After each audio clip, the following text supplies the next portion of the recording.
का बहुत बहुत स्वागत है। लगातार पूरा देश आपके बारे में बात कर रहा है आजकल। सीताराम, बागेश्वर धाम की जय, सनातन धर्म की जय। और I am not baba, I am Dhirendra Krishna Shastri ji. तो मैं आपको धीरेन्द्र जी कह के बुला सकता हूं? बिल्कुल, धीरेन्द्र जी, शास्त्री जी, महाराज जी, इन संबोधन से, क्योंकि ना तो दाढ़ी मूंछ है ना हमने संन्यास लिया है जी। हाँ, नहीं वैसे लोग कहते हैं कि आप बहुत हैंडसम लगते हैं और आपकी उम्र भी सिर्फ 26 साल है। तो मैं शुरुआत यहीं से कर लेता हूं। आप सिर्फ 26 साल के हैं। 26 साल तो एक ऐसी उम्र होती है जिस समय युवा हमारे ये सोच रहे होते हैं कि कौन सा स्मार्टफोन लेना है और कौन सी मोटरसाइकिल खरीदनी है और कहाँ जाकर नौकरी करनी है। और आप 26 साल की उम्र में ही इतने बड़े स्वामी या बाबा कह लीजिए या गुरुदेव कह लीजिए, आपके बहुत सारे नाम हैं, आप यहां तक पहुंच गए। तो ये सब हुआ कैसे? हमारे बागेश्वर धाम की परंपरा में पीढ़ी दर पीढ़ी दरबार लग रहा। पूज्यपाद दादा गुरु जी भी लगाते थे और दादाजी के पहले भी एक संत थे, वो भी लगाते थे। तीसरी पीढ़ी में हम सेवा कर रहे हैं, तो बचपन से ही सनातन का जुनून है। तो सनातन की बात और सनातन की सेवा कर रहे हैं और अपने इष्ट और सनातन संस्कृति, साधु संतों की तपस्या का प्रचार कर रहे हैं। बस यही हमारी एक छोटी कहानी है। वाइट ही वाइट है, ब्लैक है ही नहीं कुछ।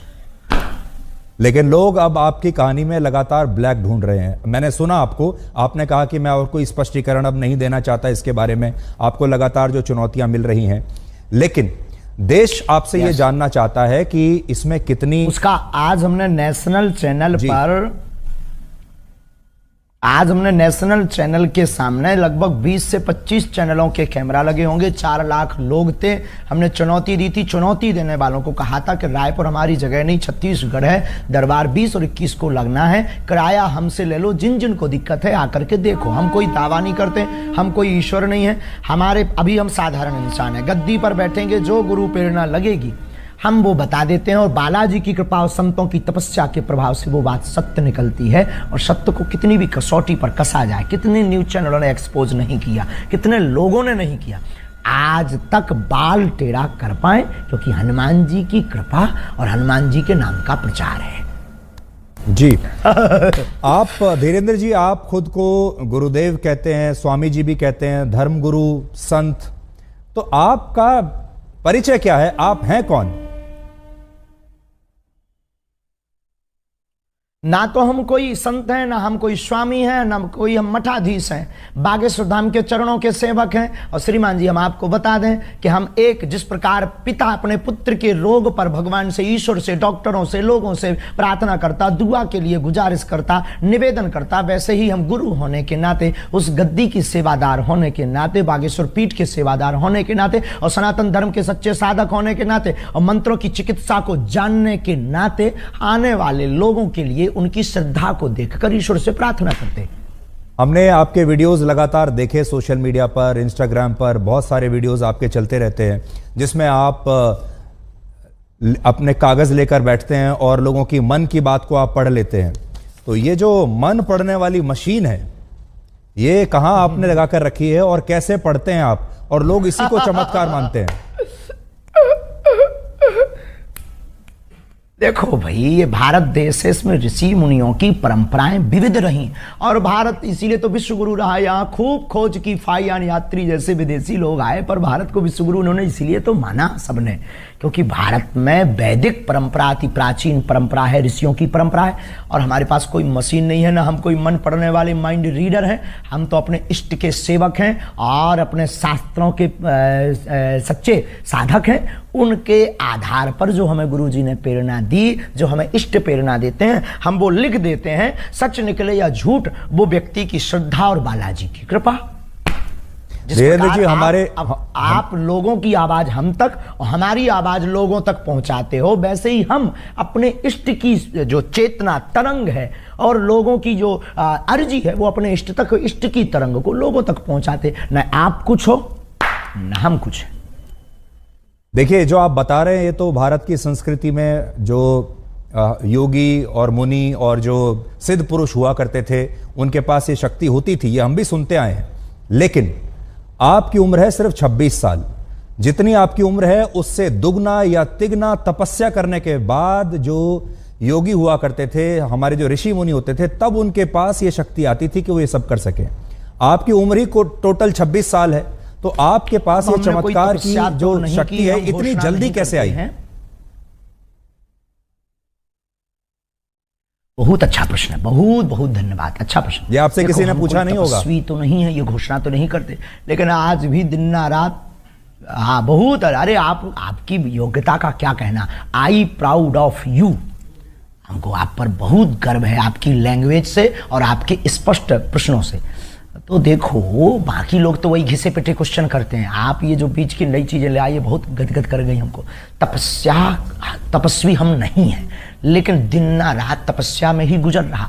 9-10 साल की अवस्था से ही हमने बालाजी की सेवा की। जब बच्चे खेलना सीखते थे तब से हमने हनुमान चालीसा का पाठ, और गुरु ने जो विधान बताया वो मीडिया पर बताने का विषय नहीं है, वो अनुभव का विषय है। कभी आप आइएगा तो उसको हम आपको बताएंगे कि हमने क्या क्या अपने जीवन में मुश्किलों को सहा, कितना हनुमान चालीसा का पाठ किया, रातों भर हनुमान जी के चरणों में बैठकर रोए हैं, रातों भर हवन किया है। उसका ही ये परिणाम है जो आज सनातन संस्कृति का झंडा जगह जगह गाड़ा जा रहा है। और जो भोले भाले लोगों को धर्मांतरण कर रहे थे छोटी छोटी ट्रिक दिखाकर, ऐसे मिशनरियों के मुंह पर तमाचा। भारत के इतिहास में नेशनल चैनलों के सामने कोई पादरी नहीं आया, कोई अन्य धर्मों के लोग नहीं आए, पर बागेश्वर धाम ने चैलेंज देकर के ललकार कर गद्दी पर ठोक कर झंडा गाड़ा है आज रायपुर के दरबार में। अच्छा, आप तो इतना लोगों के मन की बात जान लेते हैं, अंतर्यामी आप हैं। इस समय करोड़ों दर्शक आपको देख रहे होंगे, क्या आप इस समय कोई हमें चमत्कार दिखा सकते हैं? लाइव भी अंतर्यामी नहीं है, और हम कोई भी अंतर्यामी नहीं है। ऐसा कोई जो है अंतर्यामी होने का आज तक हमने दावा नहीं किया। अंतर्यामी सिर्फ परमात्मा है, हम तो उनके सेवक हैं। और हम कोई जादूगर नहीं है कि कोई भी बोले कि आप डमरू बजा दो तो हम चमत्कार दिखा दें। हम अपने इष्ट से प्रार्थना करने वाले एक याचक हैं। तो हमारे सामने तो जब वो आएगा उसकी श्रद्धा दिखेगी, हम प्रार्थना करेंगे, वो सनातनी बनेगा, हम प्रार्थना करेंगे, हमारे बालाजी उस पर कृपा कर देंगे। लॉजिक सीधा सा है, फंडा सीधा सा है। और जादूगर मैजिशियन थोड़ी है कि डमरू बजाए, हाँ भाई आ जाओ खेल देख लो। अब देखो, प्यासा कुआं के पास जाता है, कुआं प्यासे के पास नहीं जाता है।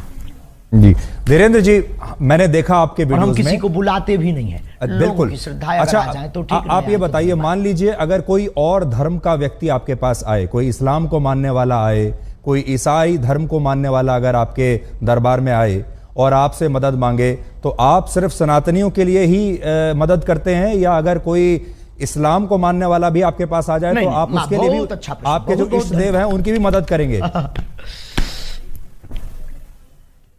बिल्कुल, मानव होने के नाते हमसे तो बहुत मुसलमान भाई भी जुड़े हैं, और बहुत क्रिश्चियन वाले लोग भी हमारे पास आते हैं, अन्य पंथों के लोग भी हमारे पास हजारों की तादाद में आते हैं। हम गिनती गिनवा देंगे कई दरबारों में। आप हमारे वो खोजिएगा, वो बताइए क्या बोलते हैं अपना नेट का, यूट्यूब खोजिएगा, यूट्यूब पर आपको लंबी लिस्ट मिलेगी। उसमें कहीं ना कहीं मुसलमान भाई का विचार उद्भाव और वो जो माइक पे बोलते हैं वो बाइट मिल जाएगी आपको, हम आपको भिजवा देंगे, आप अपनी टीवी पर दिखवा देना लोगों को।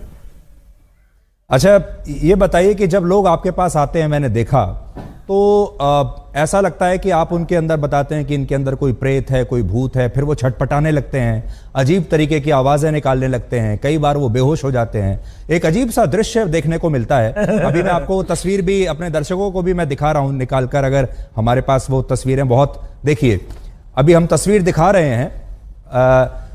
लोग जो हैं वो देखिए झूम रहे हैं, कई लोग तड़प रहे हैं, अपने ही आपको एक मार रहे हैं, वाइब्रेशन हो रहा है जी। तो ये इस समय लोगों को क्या हो जाता है, ये क्या होता है? नकारात्मक और सकारात्मक ऊर्जा की लड़ाई है। हम कुछ नहीं, हम पे तो कोई प्रेत चढ़ा नहीं है। लोगों के ऊपर जो नकारात्मक ऊर्जा आती है वो जैसे ही बागेश्वर बालाजी के सामने पहुंचती है, या हनुमान चालीसा की जो चौपाई है, भूत पिशाच निकट नहीं आवे, महावीर जब नाम सुनावे।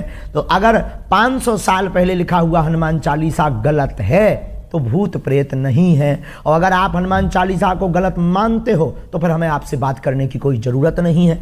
और अगर हनुमान चालीसा को मानते हो तो उसमें ये चौपाई भी है, और ये चौपाई भी है तो ये बात सत्य भी है। अब कोई शक्कर को चीनी कहे, कोई शुगर कहे, कोई खाड़ कहे, कोई मिठाई कहे, शक्कर शक्कर है, नाम कुछ भी संबोधित कर दो तो कोई नेगेटिविटी एनर्जी, कोई पॉजिटिव एनर्जी बोल देता है। नकारात्मक ऊर्जा सकारात्मक ऊर्जा की लड़ाई ही ये हम देहाती लोग हैं तो प्रेत बाधा बोल देते हैं। नहीं, मैं भी हनुमान चालीसा का पाठ कर रहा हूं और वर्षों से कर रहा हूं, मुझे कंठस्थ भी है, पर आपके जैसी शक्ति अभी तक मेरे पास नहीं आई है कि मैं लोगों को कोई उनका निदान कर सकूं। लेकिन आपने एक चीज नोट की, तो आपको अब आपको भाग्य सुधाम आना चाहिए। मैं जरूर आऊंगा, मैं जरूर आऊंगा। ये मजाक में कह रहे हैं। लेकिन धीरेन्द्र जी, आपने एक चीज नोट की कि जिस तरह से लोग आपके यहाँ ये व्यवहार करते हैं, बिहेव करते हैं, जब ये जो क्रिश्चियन मिशनरीज हैं, ईसाई लोग जो हैं, जब ये अपने यहाँ कोई कन्वर्जन कैंप लगाते हैं लोगों के लिए, वहां पर भी हमने इसी तरह का व्यवहार लोगों को देखा है। वो भी ऐसे ही इसी तरीके से झूमने लगते हैं, कुछ उनका देखिए, वो भी मैं तस्वीर दिखा रहा हूं। तो ये बताइए कि ये करना पड़ा, पूरे देश में चर्चा है जी,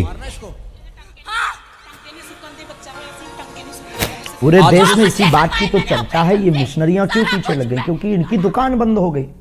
ये झूठे भोले भाले लोगों को ट्रिक दिखा करके और छोटे मोटे उपाय करके हमारे गरीबों का शोषण करते हैं, उनको धर्म परिवर्तन करवा देते हैं और अपने धर्म को बढ़ाते हैं। हमने जो घर वापसी करवाई, धर्मांतरण रोका, और हमने जब इनको दिखाया कि अपने धर्म में भी ये ताकत है, मंत्रों में, जो तुम धर्म परिवर्तन कर रहे हो नक्कटा हरो, आ जाओ वापिस, तो वो फिर हर्ष आ गए। अब उनको डर है कि ये आदमी हमारा सब मिशन फेल कर देगा, इसीलिए तो ये जो है हमारे खिलाफ षड्यंत्र स्वांग दुनियादारी। तब तो आपको ब्लैक एंड व्हाइट करना पड़ा है, उन्हीं लोगों के उपद्रव करने से पूरे देश में वो हो गया है जी। तो लेकिन ये भी ऐसे ही दिखाते हैं जैसे इंसान के अंदर कोई प्रेत, जैसे कोई इंसान के अंदर प्रेत आत्मा आ गई है, वहां पर भी हमें ऐसे ही देखने को मिल रहा है। तो क्या आपको ऐसा लगता है कि ये दोनों जगह कॉमन है, या प्रेत आत्मा जो आप निकालते हैं, भूत प्रेत, अंतर है? ये कोई सिर्फ भी पादरी बागेश्वर धाम का सामना नहीं कर पाएगा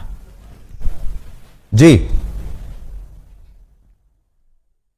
कल से आप लगातार टीवी चैनल्स पर इंटरव्यू दे रहे हैं, मैंने आपके बड़े इंटरव्यूज देखे। आपने सोचा था कि इतनी जल्दी आपके जो भक्त हैं वो तो हैं ही, लेकिन अब देश में जो लोग आपको नहीं जानते वो भी अब आपको जान गए हैं। अचानक से आप पिछले 48-50 घंटे में बड़े मशहूर हो गए हैं।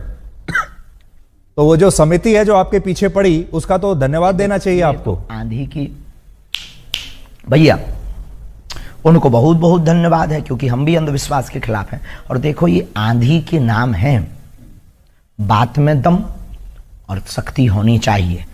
अपने मीडिया को मैनेज करके कोई भी नाम फेमस करा सकता है, कर सकता है, पर अगर दम नहीं होगी, ताकत नहीं होगी, सच्चाई नहीं होगी, बोल्ड आउट हो जाएंगे। आज पूरे नेशनल मीडिया एक्सपोज करने आई थी, आपका चैनल भी तो आया था। आपका चैनल ने चूंकि उल्टा दिखाया है, क्योंकि पता नहीं आपके चैनल को क्या हुआ है, जो हमने ललकार कर चुनौती दी थी उसको पता ही नहीं, उसके पास भी नहीं भेजा और आप लोग भी नहीं आए। तो आप लोगों ने तो ये दिखाया कि सफाई देते देते आंखें भरी हैं। अरे सफाई देते हमारी आंखें भरेंगी, हम बब्बर शेर हैं, उनको हमने रुला दिया है झंडा गाड़ करके। तो कल हम फिर कहेंगे कि कल आकर के आंखों, खुली आंखों से लोगों को देखना चाहिए। आप बिजी रहते हैं तो आपको नहीं बुलाएंगे। पर मैं देख रहा था आप बड़े क्रोधित थे, मैंने आपके जो वीडियो देखे कल के और आज के, बड़े क्रोधित थे आप, और बड़ा गुस्सा आपको आ रहा था, और आप कह रहे थे कि मैं अपने आपे में नहीं हूं। एक्सपोज जब नेशनल चैनल ने किया, क्या हमने झंडा नहीं गाड़ा? हाँ, हम अपनी शक्तियों के उसमें थे, लेकिन आज हमने झंडा गाड़ दिया सनातन का। जो कहते थे चमत्कार नहीं होते, भारत के इतिहास में क्या किसी पादरी के खिलाफ इतने न्यूज चैनल लग करके उन्होंने कभी हुआ एक्सपोज? आप हाँ या ना भर बोल दीजिए बस। तो अच्छा, उसी से संबंधित आपसे सवाल पूछता हूं। आप में और एक पादरी में और एक मौलाना में, जो मौलाना झाड़ फूंक कर रहा है, जो पादरी जो अभी हमने आपको दिखाया वो कर रहा है, और आप जो कर रहे हैं, तीनों में फर्क क्या है? बहुत सुंदर प्रश्न, very good, thank you very much my dear, I proud of you. उसमें और हम में बागेश्वर धाम में यही अंतर है कि देखो, हम किसी भी प्रकार का शोषण नहीं करते, हम दक्षिणा नहीं लेते, हम अपने से नहीं जोड़ते। आने वाली चढ़ोतरी को हम गरीब बेटियों के विवाह में लगाते, 3 साल से निःशुल्क भंडारा करवाते और 2029 तक भक्तों के सहयोग से 400 बेड का विशाल cancer hospital and research institute centre बनवाने जा रहे हैं। हम दंगा नहीं फैलाते, हम शोषण नहीं करते, हम हलाला नहीं करते, हम डुबकी के नाम पर भगवान को लिए डराते भी नहीं है। हम सिर्फ श्रद्धा के नाम पर बालाजी की महिमा गाते हैं। इतने अंतर हैं, इसकी एक बहुत बड़ी किताब बनेगी जी। लेकिन वो भी प्रेत ही निकाल रहे हैं लोगों के अंदर से, आप भी प्रेत निकाल रहे हैं लोगों के अंदर से, और लोग जिस तरीके से बिहेव करते हैं वो भी सेम लगता है। हम तो ईश्वर से जोड़ते हैं, हम कोई दावा नहीं करते, हम कैंसर नहीं मिटाते हैं, हम प्रेत नहीं हटाते हैं, हम भूत नहीं हटाते, इष्ट हटा देते हैं, बालाजी हटा देते हैं। आई एम नॉट मिरेकल मैन, हम बहुत साधारण और सरल आदमी। अच्छा, आपसे यह जानना चाहते हैं, जब आप अपने दिन की शुरुआत करते हैं, जब आप दरबार लगाते होंगे, हजारों लोग आते हैं, उनमें से आप कुछ लोगों को चुनते हैं, वो लोग आपके पास आते हैं, अपनी समस्या बताते हैं, उन लोगों को आप कैसे चुनते हैं? पहली बात। फिर जब वो लोग आते हैं तो आप उनको कहते हो मुझे पहले से ही पता है कि आपकी समस्या क्या है, कागज पर आपने लिखी होती है। ये सब आप, इसकी तैयारी आप कैसे करते हो? सुबह सुबह आप उठ के हनुमान जी से पहले कह देते हैं कि भाई आज मुझे शक्ति चाहिए? कोई तैयारी नहीं है, कोई प्रयोजन नहीं है। नहीं, ये सब नहीं है। वो तो जाके गद्दी पर आवाहन करते हैं कि जिनकी पर्चा बनना हो आप मन में प्रेरणा दीजिए, तो वो मन में प्रेरणा दे देते कि भाई अमुक व्यक्ति को बुला लीजिए, नीरज को बुला लीजिए, धीरज को बुला लीजिए, विवेक को बुला लीजिए, इनको बुला लीजिए। ऐसी मन में प्रेरणा लगती, वो वहाँ बैठा होगा, ऐसे कपड़े पहना होगा। अब जैसे आज एक अद्भुत हो गया, अब कोई कहे कि तो माइंड रीडिंग हो सकता है। आज हमने आप में से किसी एक पत्रकार को कहा कि जाओ तुम जिसको उठा कर लाओ, उसी का पर्चा हमने पहले से ही बिफोर टाइम बनाकर रख दिया। अब वहां पूरी विज्ञानता शून्य हो गई। वहां दिमाग खराब हो गया सबका जी। और हमने कह दिया कि आप सब पत्रकारों में से 2 पत्रकार, नेशनल चैनल लगे थे, हमने कहा था 2 पत्रकार हमारे सामने भेज दीजिएगा। 2 पत्रकारों की हम अर्जी लगा देंगे। 2 की हमने लगा भी दी, ऐसी लगाई, अरे झंडा गड़ गया सनातन का। आज की लिंक जरूर सबको भेज दीजिए, दिखाइएगा आज का दरबार। हाँ, आप मुझे भेज दीजिएगा। अब मान लीजिए इतिहास में हुआ है। यही प्रश्न दूसरे तरीके से पूछता हूं। मान लीजिए मैं आपके दरबार में आऊं, मैं आपके सामने बैठा हूं, आपने मुझे बुलाया और मैं आपके सामने आ गया। अब आप मेरे जीवन में क्या चल रहा है और क्या होगा आगे, ये कैसे पता लगाते हैं? आभास होता है। देखो, हम कोई अंदाजा तो लगाते नहीं, आभास होता है। हम प्रार्थना करते हैं, पेन कागज कलम लेते हैं, ध्यान में अंदर ही अंदर जाते हैं कि हाँ प्रभु कृपा करो। तो सनातन धर्म के उत्थान के लिए जो उन्होंने हमें चेतना तरंग दे रखी है, वो तरंग हमें प्रेरणा दे देती, हम कलमबद्ध कर देते और कह देते अच्छा प्रभु लाज रखना अपनी भी और हमारी भी, और वो सत्य निकलता है। बस इतना लॉजिक है। ये लॉजिक परे है, इसी का नाम तो सिद्धि है। जो समझ में ना आए वही तो चमत्कार। अभी आप लगा सकते हैं ध्यान मेरे बारे में? आज से 30 साल पहले कोई कहे कि आप देश विदेश में बैठे सकते, देश विदेश में बैठे लोगों को वीडियो कॉल पर आप तुरंत बात कर पाएंगे। 30 साल पहले ये कोई कहता था तो कहते कितना झूठबाज आदमी है, मूर्ख आदमी है, ऐसा हो ही नहीं सकता, ये तो चमत्कार होगा। लेकिन आज सहज है। पर देखिए धीरेन्द्र जी, एक जमाने में जब बारिश होती थी, लोग क्या कहा? देखिए, जब एक आज से सैकड़ों वर्ष पहले, हजारों वर्ष पहले जब बारिश होती थी तो उसे भी लोग चमत्कार समझते थे। सूर्य ग्रहण होता था, उसे भी चमत्कार समझते थे। दिन और रात, सुबह और शाम जब रात होती है, उसे भी चमत्कार समझते थे। बाद में यह पता चला धीरे धीरे धीरे कि यह चमत्कार नहीं, यह विज्ञान है, इसके पीछे विज्ञान है। तो आपकी जो कला है, आपकी जो शक्तियां हैं, इसके पीछे क्या विज्ञान है, मनोविज्ञान है, धर्म है, आस्था है, पराविज्ञान, अंधविश्वास है, क्या है? नहीं, उसके पीछे पराविज्ञान है। पराविज्ञान है। बहुत अच्छा प्रश्न आपने किया। इसके पीछे पराविज्ञान, सूक्ष्म जगत विज्ञान, जिसे आज तक विज्ञान बहुत सालों से खोज रहा, समझ नहीं पा रहा। और भाई ये देखो, ऐसी बात है, इसको प्रत्यक्ष नहीं कर सकते क्योंकि अंधे को सूर नहीं दिखा सकते हैं, गूंगे के द्वारा जो है गुड़ का खट्टा मीठा का स्वाद नहीं पता लगा सकते हैं। उसी प्रकार ये पराविज्ञान है हमारे प्यारे माय डियर जी। मैं जब आपको देखता हूं, आपका जो, देखिए किसी भी गुरु के लिए उसका जो एक अपीयरेंस होता है, वो उसके जो शिष्य हैं उससे बड़े प्रभावित होते हैं। आपका जो एक अपीयरेंस है, यानी आपकी जो वेशभूषा है, जिस तरीके से आप अपने भक्तों के सामने अपने आप को प्रस्तुत करते हैं। इस समय भी जो आपकी वेशभूषा है, देखिए बड़ी रंग बिरंगी वेशभूषा है। आपने एक मुकुट ऐसा लगाया हुआ है जैसे एक जमाने में मराठी जो मराठा राजा लगाया करते थे। है तो इसके पीछे आपका क्या मनोविज्ञान है कि आप जो इस तरीके से अपने आप को प्रस्तुत करते हैं, जबकि जो साधु संत होते हैं वो तो बहुत सिंपल रहते हैं, सरल भाव से रहते हैं। मनोविज्ञान, एक महात्मा आए हमको कंबल दे गए, एक महात्मा आए कंबल दे गए, एक व्यक्ति आया टोपी दे गया, हमने टोपी लगा ली, एक व्यक्ति आया कंबल दे गया। अब कंबल पहनना कौन सा भैया वो है, अब कंबल पहन लिया, अब क्या गलती कर दी यार भाई, अब ठंड लगती है तो कंबल ना पहने, क्या करें, मर जाए क्या। नहीं हमें देखिए राहुल गांधी पूरी सर्दियों में बिना राहुल गांधी टी शर्ट पहन के घूम रहे हैं और वो कह रहे हैं मैं तपस्वी हूं, तपस्वी को कभी सर्दी नहीं लगती। बात कीजिए, अध्यात्म की बात कीजिएगा, अध्यात्म की बात कीजिएगा। सॉरी कोई राजनीतिक मुद्दा पे बात नहीं। मैं तो राजनीति कह ही नहीं रहा, मैं तो ये बता रहा हूं कि राहुल गांधी भी तो एक तपस्वी है, उनको सर्दी नहीं लग रही, आपको लग रही है। आप हाँ, हम कमजोर आदमी हैं भैया, उनसे जाके पूछो, हम किसी के बारे में क्या कह दें। आई am not politician, I am only spiritual गुरु। आप पॉलिटिशियन तो नहीं है, लेकिन पॉलिटिशियन आपके बहुत सारे पॉलिटिशियन आपके शिष्य हैं। देखिए आपके जो विरोधी हैं उन्हें यह बात भी बुरी लगती है कि बहुत सारे नेता आते हैं बागेश्वर धाम पर आते हैं, बहुत सारे नेता आपके शिष्य हैं, बहुत सारे जो सरकार में बैठे बैठे बड़े जो लोग हैं वो आपके शिष्य हैं। आपको पुलिस की प्रोटेक्शन मिलती है, आपको जो है एक अलग तरह का सम्मान इस समय सरकार की तरफ से मिल रहा है, और वो तब मिलता है जब कोई धर्म गुरु नेताओं के साथ बहुत सरकार करीब आ जाता है। व्यक्ति की समानता के लिए नहीं, सब व्यक्ति की जानमाल की सुरक्षा करना सरकार का काम है। हम किसी भी पार्टी के आदमी नहीं है, हमारे हर पार्टी के डिवोटी है, हर पार्टी के हमारे शिष्य हैं और स्नेही हैं और आत्मा है। अब रही बात इसकी पुलिस की आदि की, तो ये जो मिशनरियों ने और आपके पास जो न्यूज़ें आई हैं, जो ये भ्रम फैलाया, ये जो षड्यंत्र स्वांग किए, उसके डर के कारण कहीं माहौल खराब ना हो जाए, कुछ भी हो जाएगा तो माहौल डिस्टर्ब होगा। तो एक धर्म गुरु के प्रति अपनी उन्होंने निष्ठा दिखाई है।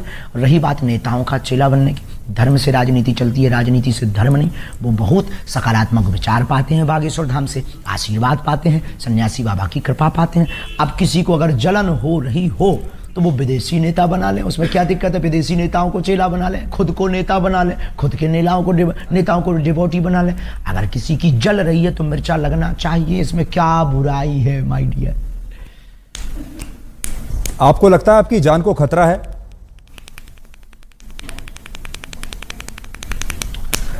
ये जो प्रपंच हो रहे हैं, हमें देखो मरना बार बार है नहीं है, एक बार बचना नहीं है, इसलिए हम बहुत स्वच्छंद आदमी और बहुत दिल खोल कर बोलते हैं। बाकी जो होना है वो तो होना ही है, लेकिन पीछे तो लगे ही है, ये भी नहीं कह सकते कि नहीं लगे। छतारी में हमने घोषणा कर दी थी, इस षड्यंत्र जो अभी आप लोग लेके बैठे हैं, ये हमने आज से 1.5 महीना पहले, लोग हमसे कह रहे हैं आपके ब्लैक एंड व्हाइट पे ये दिखा देना। छतारी में हमने कह दिया था कि अब हमारे खिलाफ षड्यंत्र होगा, अब वो हो गया।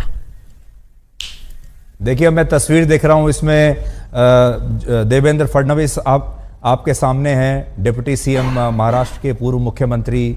हमने नितिन गडकरी की भी फोटो देखी, मनोज तिवारी भी आपके सामने हैं, कुछ बात कर रहे हैं। तो इससे ऐसा लगता है कि अब आप देश के शक्तिशाली लोगों के साथ आपका उठना बैठना हो गया है। हमारा पहले से ही उठना बैठना शक्तिशाली श्री हनुमान जी के साथ है, ये भूल गए आप। पूरे आला वर्ल्ड के मैनेजमेंट गुरु लॉर्ड हनुमान के साथ हमारा उठना बैठना है 11 साल की अवस्था से। वो दिखाइए जरा फोटो। आप लोगों की समस्याओं का निदान करते हैं, पर्सनल समस्याएं जो लोगों की होती हैं, किसी की कोई बीमारी है, किसी की प्रमोशन नहीं हो रही, किसी को और कोई दिक्कत है। आपने कभी, आपको इस तरह का आभास नहीं हुआ जिससे पूरे समाज का फायदा हो सके, पूरे देश का फायदा हो सके? कभी आपको ऐसा आभास नहीं हुआ कि आप पहले से बता सके कि भाई कोविड आने वाला है, सावधान हो जाओ, कोई आतंकवादी हमला होने वाला है, वो आपको पहले से पता चल जाए? बहुत अच्छा, ये भी बहुत अच्छा। देखो कोई अर्जी लगाता है तो हम उस आधार पर, जैसे हमारे पास राजनीतिज्ञ लोग आते हैं तो वो पूछते हैं प्रदेश का हाल क्या होगा, तो हम बता देते हैं भाई ऐसे ऐसे संयोग बन रहे हैं। हम कोई, आई एम नॉट भविष्य वक्ता, हम कोई ज्योतिषाचार नहीं है, हम भविष्यवक्ता नहीं, हमें जैसी प्रेरणा लगती है हम बता देते भैया ऐसा होगा। अब कोई अर्जी ना लगाए तो हमारी बात को कौन सुनने वाला है, कौन हमारी बात को इतना सुनेगा, और कौन नियम मानेगा, कौन नियम करेगा, कौन आएगा। बाकी विश्व कल्याण की मंगल कामना हम प्रतिदिन करते हैं कि ईश्वर जो होना वो तो होना ही है, पर विश्व का मंगल। शाहरुख खान की नई फिल्म आ रही है पठान, उसका विरोध करने के लिए आपके दरबार में किसने अर्जी लगाई थी?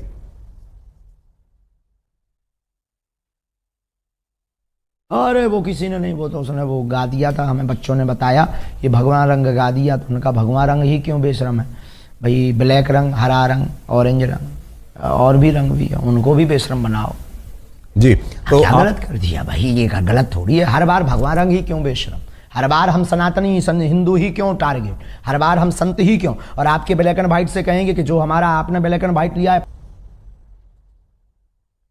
किसी ने नहीं पूछे, और हम आपसे बहुत खुश हैं। हमने कहा ना 3 बार हम आपकी तारीफ कर चुके हैं, बहुत सहज हैं आप, बहुत अच्छे हैं, और आपके ब्लैक एंड व्हाइट को देखना चाहिए लोगों को। आई सपोर्ट यू, पर आप हमारा भी सपोर्ट करिए सनातन का। जी नहीं देखिए, हमारा स्वामी जी, हमारा जो कर्तव्य है वो है ब्लैक और व्हाइट। अब आप अपनी बात कहने के लिए, अपनी पैरवी करने के लिए स्वयं बैठे हैं। अब आप मेरे ऊपर या आज तक के ऊपर आरोप नहीं लगा सकते कि मेरी बात सही नहीं है। अब आप स्वयं अपने स्पोक्स पर्सन हैं, स्वयं अपने प्रवक्ता हैं। आज गलत किया है, आज दिन में गलत किया है, आज तक ने सत्य नहीं दिखाया है। अब देखिए, अब वो सारी चीजें अब लोगों के सामने आ जाएंगी, पर हम आपसे ये जानना चाहते हैं कि क्या एक धर्म गुरु को फिल्मों के बारे में बोलना चाहिए? दिखा दीजिए आज दिन भर की वीडियो। शाहरुख खान के बारे में बोलना चाहिए एक धर्म गुरु को? क्या आप छोटी छोटी जो सनातन के खिलाफ बोलेगा, चाहे वो फिल्में वालों हो, चाहे वो राजनेता हो, हमने शिक्षा मंत्री के खिलाफ भी बोला बिहार के, उस पर बात क्यों नहीं की?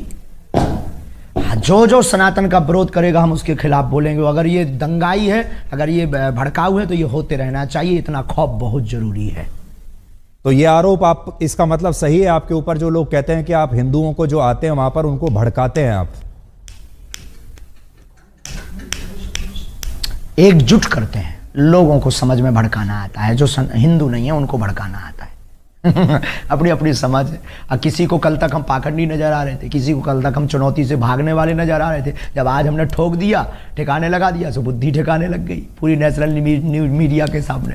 तो ये अपनी अपनी, जब तक हमको समझा नहीं तब तक वो ऐसा समझेंगे। बहुत सारे लोग आपको सोशल मीडिया का स्वामी भी कहते हैं, क्योंकि अब आप यूट्यूब पर बड़े एक्टिव हैं, इंस्टाग्राम पर आपके लगातार वीडियो चलते जा रहे हैं, और ये एक नई तरह की जो है क्रांति है, जिसमें हम ये देख रहे हैं कि धर्मगुरु भी अब आश्रमों से बाहर निकलकर सोशल मीडिया पर आ गए, मोबाइल फोन पर आ गए। लोग आपको मोबाइल फोन पर देख रहे हैं। ये अपने आप हो रहा है धीरेन्द्र जी, या आपके पास कोई सोशल मीडिया टीम है जो आपको रोज वायरल करती है? एक दूसरे में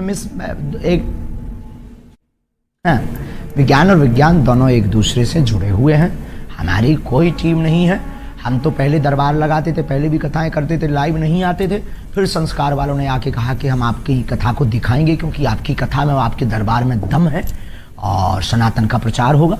हमने कहा भाई अगर तुम्हें दिखाना है तो दिखा दीजिए, हमें क्या दिक्कत है, बस इतनी ही कहानी है। अब आप आए, आप बोले हमें ब्लैक एंड व्हाइट दिखाना है, अब आप भी हमारी टीम में शामिल हो। नहीं, आपने मेरी बड़ी तारीफ की। मैं भी आपको इतना तो कहूंगा कि you are a very good speaker.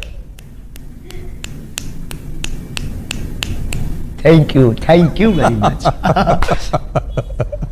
तो अब ये बताइए, अब ये जो 2-3 दिन से आपको लेकर विवाद हुआ है, अब इसके बाद से आपको ऐसा लगता है कि ये एक तरीके से नया जीवन अब शुरू हो रहा है? निपट गया। रोज आपके टीवी पर इतने इंटरव्यूज अब आपने दिए। हमारा नया जीवन, नई क्रांति शुरू हो रही है। रोज चुनौती आएंगी, अब हमें उनकी तरफ ध्यान नहीं देना है। कितनी बार हम सत्य की कसौटी पर कसेंगे। पहले आधी हकीकत आधा फसाना आया, फिर हमारे पास में छोटे छोटे पत्रकार आए, फिर हमारे पास में कुछ तार्किक आए दिल्ली के, उन्होंने हमें एक्सपोज किया धाम पर। सबने मुंह खाई, सबने मुंह की खाई, सबने जय जयकार की। आज हमारे पास में रायपुर छत्तीसगढ़ में 20 नेशनल चैनल आए, उनके सामने भी हमने दिखा दिया कि अब आप उठा लाओ, हम खुलना चैलेंज देते हैं, ललकार कर देते हैं। और जब वो भी मुंह की खाने, उन लोगों ने भी सत्य माना। मतलब आप लोग तो, आपकी भूमिका नहीं है, आपकी भूमिका तो सत्य को दिखाने की भूमिका है। आपकी उसमें क्या गलती है? जो लोग मांगते हैं आप वो दिखाते हैं, पर कई बार वो दिखाते हैं जो मांगते भी नहीं है लोग, ये बात अलग है। लेकिन आपने भूमिका निभाई और आज हमने अपनी कसौटी पर हम खड़े उतरे। अब हमें बहुत चुनौतियों से डरना नहीं है, बहुत ज्यादा उस पर टाइम बर्बाद नहीं करना। बहुत बहुत धन्यवाद। अब हम एक सवाल, आखिरी सवाल में आपसे करेंगे, आखिरी सवाल आपसे पूछना चाहता हूँ। भाई है, आखिरी सवाल आपसे पूछना चाहता हूँ। आपने गाइड फिल्म देखी है? जी। नहीं, हमने नहीं देखी। अच्छा, तो गाइड फिल्म में स्वामी जी एक गाइड फिल्म थी जिसके नायक थे देव आनंद, बहुत मशहूर हीरो थे। उसमें दिखाया यह गया है कि जो उसका जो मुख्य किरदार है वो अच्छा, सूखा पड़ा हुआ है एक गांव में और वो बारिश नहीं हो पा रही है। उसके लिए वो एक आम इंसान है, लेकिन वो उसके लिए तपस्या करनी शुरू कर देता है और लोग आसपास के उसको बाबा समझने लगते हैं और लोगों को विश्वास इतना हो जाता है उस व्यक्ति के ऊपर कि वो वाकई तपस्वी बन जाता है और फिर वो अपनी जान दे देता है उसके लिए। आपको ऐसा लगता है कि आपके साथ भी ऐसा ही हुआ? आपका जो बचपन है बड़ा संघर्षों से बीता, बहुत गरीबी में आपने अपना बचपन बिताया। अभी भी आप, मैं तो ये कहूँगा कि अभी युवा ही हैं आप, और ये जो विश्वास का जो पूरा जो इकोसिस्टम है, इस पर आप बेसिकली लोगों के साथ संवाद कर रहे हैं। चाहे हनुमान जी आपके साथ हो या ना हो, लेकिन एक विश्वास जब बन जाता है लोगों का आपके ऊपर, तो वो फिर वो शक्ति अपने आप ही एक अलग दिशा में जाने लगती है।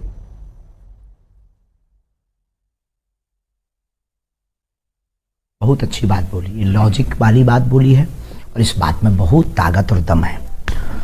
देखो, हमें हनुमान जी ने चुना है, और रही बात लोगों की श्रद्धा की, श्रद्धा टूटती और बनती रहती है, लोग स्थिर नहीं रहे किसी के नहीं।